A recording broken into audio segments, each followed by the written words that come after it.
Jawel. Um, okay. My name is artist. Well, called myself artist Neale Howells for so long now. I think I started off like that. So my name is Neale Howells. I'm an artist based in Wales, in the UK. So if you're looking at the UK, we're on the left. We're that little bit on the left. So today's date is, I think it's Friday the 16th of May, April, 2024. So, right, this is really nice, really, being asked to do this. So, thank you, Stan. My background. See, I mean, I'll try and do it with seriously, but so I'm not going to say the background is art. This painting right behind me. But so my background is really, I'm from Wales. I fell into art in a way. I mean, we all like art, so I won't go into the long story. But yeah, so I sort of worked for a while after leaving school. Then I went back to college, and they told me the only thing I can do down here is art A level. So that was it, really. I enrolled in that, and I got uh, I got bitten by the bug again, and so I continued to do that, and I'm actually still doing it now, really, with the same questions. Um, how does this impact how the world? How does the impact how you see the world and create art? Um, I, I, well, I mean, I just get on with it, right? I mean, my background, right? Okay, I come from a very industrial area. Okay, so for the first few years, and I suppose it'll always be there. Your environment does, suppose, sculpt the way you look at things. So, I mean, I used to love drawing the steelworks and a lot of the industrial heritage, which is now disappearing around Wales. Um, and I guess that you start looking at them differently, those structures, and I think it just sort of ignites a spark in you of interest about objects and things. So yeah, to a certain extent, I think my environment, and of course, I cannot say the sunsets around here, which are which have always been incredible and a great learning curve really for if you're trying to draw and paint. They're good structures to see if you can actually do, and then that can lead you on to other things. Then, um, did your upbringing prompt a specific reference point within your work?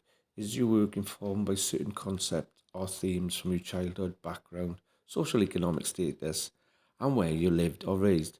Well, like I just mentioned, really, the environment.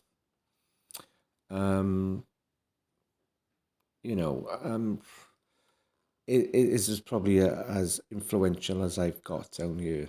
A great art teacher.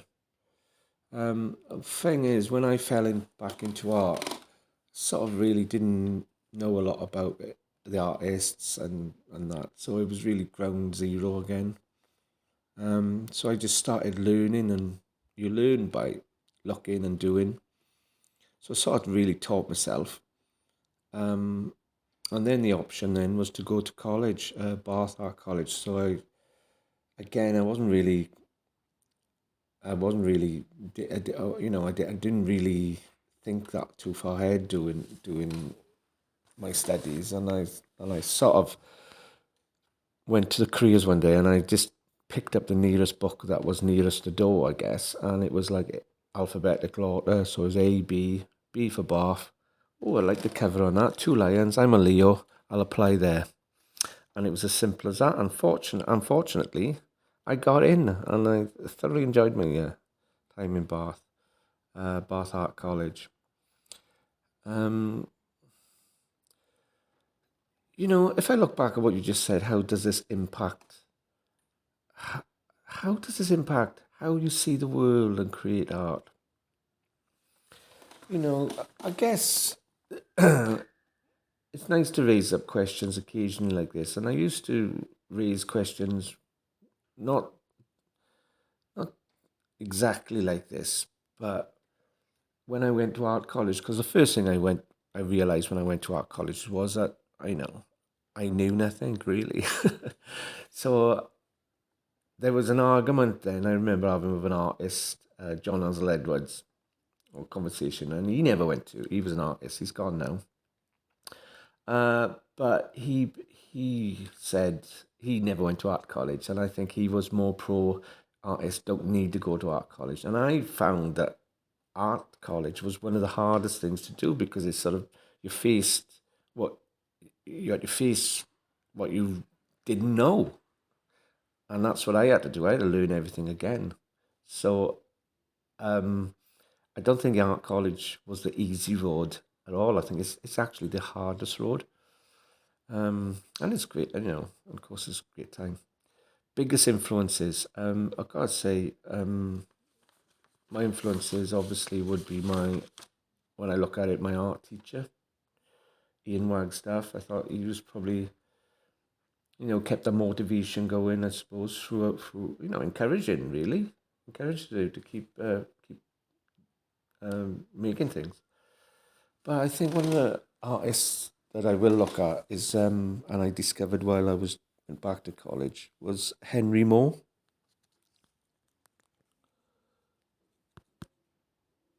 And oh,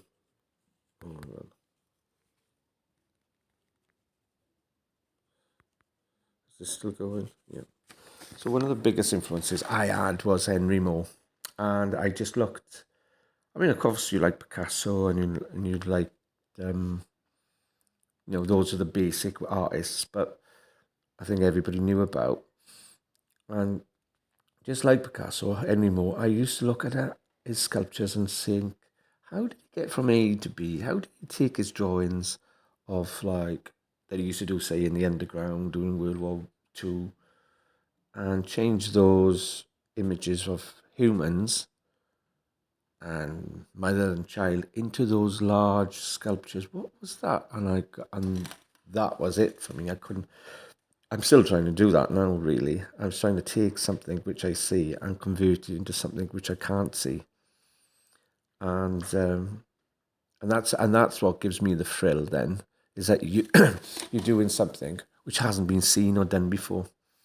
Although that's not necessarily true, because a lot of probably stuff has been done before. And I remember thinking, oh, in college, oh, this is great. Look at me. Look at that. Nobody's ever done this before. I'm out in the park putting all these. I pick a book up in the library. There it is, very similar. But hey, it's not identical, is it? This is the thing, right? So maybe you could argue then. Okay, what am I focusing on right now? I've just done a body of work for the Eisteddfod. So that will be fun. The Eisteddfod is very difficult to get into these days because you've got to. They only they require certain boxes to be ticked, and one of them is you can't use English. Of course, it's very difficult because I speak English, and so I've had to retrain my brain for Welsh, and I've used a lot of Welsh in these works, and I've sort of hopefully, well, all you can do is do your best. So I spent a month doing that, and hopefully something will come of it. So the National Ice Set is a major competition held in Wales every year, uh, and it's a medal, and it's a sort of like a prize money, but more than that, it's a recognition that it's for every Welsh person. It should be the artist should be the thing to pick up, because it's like having playing for your country, isn't it? But whether that'll happen to me, I don't know. I mean, I've been in the Eisteddfod for so long over the years, but since the rules have changed, I haven't been able to get in. So I've been focusing on that, repainting over older work. That's another thing I'm doing right now. Uh, we've always done that, but it sort of got more concentrated under lockdown, where we was just using what we had. So that's been fun. So I've been trying to do that, and that's what I'm doing right now. This just painting over very old work. think it was rejected by, if I remember rightly, rejected at a competition level. I think Tracy Emin was doing it then. What does she know her? So I'm painting over that at the moment. And I think when I went out to Paris and I've seen a lot of the graffiti and stuff, I mean, what I like about street graffiti is the ways other people have come and painted over it, and you've got this sort of uncontrived look. So I'm trying to extract that uncontrived look at the moment and put it in the week. So put it into work here, so the work looks like it's been extracted from a street. Anyway, what I usually do is get it out of my system, and then I repaint over it. So, what's the biggest challenge being an artist? Probably getting up in the morning. If you live in Wales, getting up in the morning. The weather is pretty poor in Wales. I think if you got when you're younger, if you got something to say, that is about as good as it gets. So you will get up and you'll put the work in because it's exciting. It's exciting to do something which hasn't been seen before and hasn't been done before. So, no, they're all great things. So the only challenge is, I mean, you want to see your work being seen and ideally make a living from it. And I suppose those are the challenges. And when I started it, there was no Instagram, there was no internet and that. So I'm old school. I'd go down to the library and photocopy, cut things up, send them to people, or find out, get my fictitious exhibitions and put them into art magazines, and things like that. So you where there's a will, there's a way in it. So a challenge is just another obstacle to be over. So I suppose the biggest challenge is that really, getting your work seen. A lot of people ask me, how would you get a gallery? Well, it turns out galleries are apparently, I know a lot of people send their work to galleries. I mean, I do it. It doesn't actually get you anywhere. I think 99% of people will say that they've never had a good response from that. And apparently it's because galleries want to discover artists for themselves. So if you're listening to this, save your money. Get them to find you. Right. What advice would you give to your younger self? Oh, okay. Do you know what? I don't know. I never thought of that. I don't really. It's not so much regrets, is it? I mean, I've had opportunities. The thing is, I would not tell anybody to get involved in fine art, painting. I think it's too difficult, and it's such a big commitment. And I just really would push people away from it. I wouldn't. Well, I'll not push people away, but I wouldn't even tell them to go for it. If they're going to go, if you're going to be an artist, you're going to be one, whether somebody says it or not. So So I would know. I mean, advice to myself. I mean, this is the thing. I couldn't. There was an opportunity to visit film studios once upon a time when I was in college. I wish I'd taken that opportunity up. Guy was Brian Johnson, worked with special effects, and so film is a big part of my stuff. Stuff that I do. I like using film. Yeah, maybe little things like that, but you know, you never know how things would have turned out anyway. So I don't know. I mean, I'm talking about regret here, but you know, you want advice to a younger self. I, God, I can't. I mean, I haven't got really much advice to. I mean, what? I used to have a lot of advice. Thinking is bad for you. Stop thinking too much about things. Right, let's go with the next question. Do you listen to music or have any other type of background noise while you work? Or do you prefer silence? Silence of the Lambs. Anthony Hopkins, local lad, done pretty well for himself, actor. He lived around the corner. So that gives you an idea where we are. We're in Batal. My studio's in Batalbert. And there's quite a lot of people come from around this area. So, right, I'm going to go on about film again, aren't I?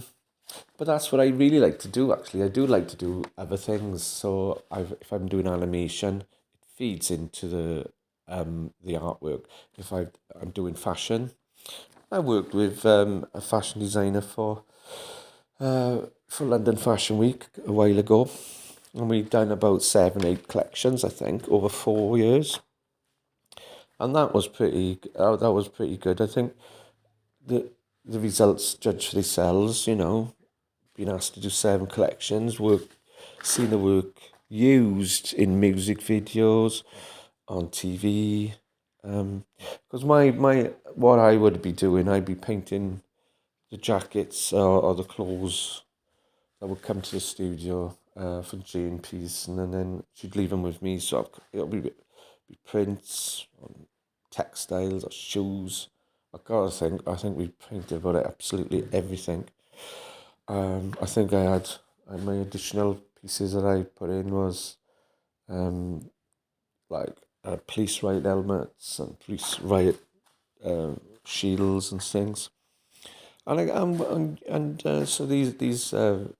it all turned out pretty well. I mean, it's great to see. If you Google my name on YouTube and Jane Pearson's, things should come up. Because a lot of videos taken at the time, a lot of images. So, yeah, you should really look at those of the fashion part as well. What's the best reaction someone's had to your work? Uh, I'm not sure. I don't know. um, I, I mean, I'm never there when people see it for the first time. Um, I think when I started showing up in London with the John Martin Gallery, I mean, it was all really new then, and the work hadn't really been seen properly. And so people were seeing it for the first time and buying it. So you'd always get good comments and stuff. Uh, so that was always nice. But I haven't got a best reaction. Um, when I first started off, I was working out the Washington Gallery in Penarth in Cardiff, and I was quite excited that young people would be buying art for the first time, and they would come up to you, and a lot of people would, it's a big deal buying art. You're giving over all this money that you've earned to some piece of paint or artwork, so it's a big thing. I feel for them, and they've got to live with it. And so they used to say like, oh, I was undecided until I met you, and things like that, which are quite nice. So yeah, I was going to buy it, but after I met you, Neil, no chance. I'm off now. I'm going to buy somebody else's work. Bye. So so that was always quite nice that somebody would meet you, and you by meeting them, they'd actually, if they were sitting on the fence, then hopefully they would say yes. They would buy it. What do you mean? What do you hope people take away from your artwork? Do you know one of the big words that are never used in art and contemporary art these days, and that's the word imagination. You won't find it anywhere, and so I've been trying to bring it back in my description of my work. So if somebody was to say, "Oh, you have a good imagination," I'll be so chuffed. It's just like, it's so alien to people. It's like, I don't know whether it's considered out of fashion or old fashioned to say, oh, you got good imagination. Nobody says it anymore. Anyway, so if people take away, I mean, a lot of say like if you're a graphic designer or, God, it's got AI now, haven't it? Which is incredible. So you would go down to the National Art Gallery or the Tate and look at something on the wall for a bit of inspiration, and that's what I do. I hopefully do work that inspires other people to give them ideas in the different medium that they're using. I think you can't ask much more for that. You also want people to I mean, say like I was to put a gallery, an exhibition together, always put in a large piece of work. And that large piece of work, like cinema, is supposed to be there to grab you for the first 5 minutes. So when you go in, you see this work, and you just compelled to go into it. A bit like cinema, first 5 minutes, action packed, isn't it? And then the story develops. It's the same in all films. And I wanted that, like I just said earlier on, I love film. And also like to compete against film. So you want people to come to your exhibition when they could go to anywhere or stay in the house. You actually want them to come out. And I think, like, so if I can put together an exhibition which actually got all those things that you would see in a film, the excitement, the adrenaline rush, the big, large scale, then I think I've done a good job. So I'd like people to come away thinking they've had a good hour or so looking at this artwork. Um, and if you buy artwork, you come home and you want to come home to see it. You see new things in it all the time. You want to watch. You don't want to put the TV on or that. You want to look at a painting and you want to see new things in it. So I think I'm giving. I think a lot of these paintings that I'm doing take a while to do. So hopefully, and I'm painting really over the top a lot of old stuff. So you're getting up multi layers there. You're seeing things that probably I haven't seen. So you want to get your money's worth. I'm Welsh. You want to get a good deal, right? So, okay, number 10, I think this is the last one. Thank you so much for time and allow us to share the world, please. Please let us know any of your up-and-coming events and social handles. Well, I will, Stan. And so apart from the Steadford, which I haven't heard from, which I'm not, if it happens, great, because it's only up the road this year. Last year we done a great exhibition up in Machynlleth, up in Mid Wales, and that was it's a lovely studio. And that was the first time that we showed the Manic Street Preachers picture or painting. 3 of them, I think, were up there, and they were subsequently bought by the Manics and then used on their covers. So it's a good gallery to me to go back to. That was. Yeah, and of course, if there's anything happening in London, we finished a show in London last year, but we always get people getting in touch with John Martin Gallery, and then we can pick something they like or something, and we can install it. And that's what we done last year as well. And we've done it a few times, actually. Some of these apartments that people buy artwork for, stunning views. But you go in there and you need contemporary art on the wall. And that's the way it is. And hopefully when people see these works, it's what... I'm a big believer that artwork there's a person out there for every artwork, and it's about getting them together. And once that person connects with that artwork, well, that's a good feeling as well. So, what do you want people to take away from it? You want them to think that artwork is for them. And that's a good connection, actually.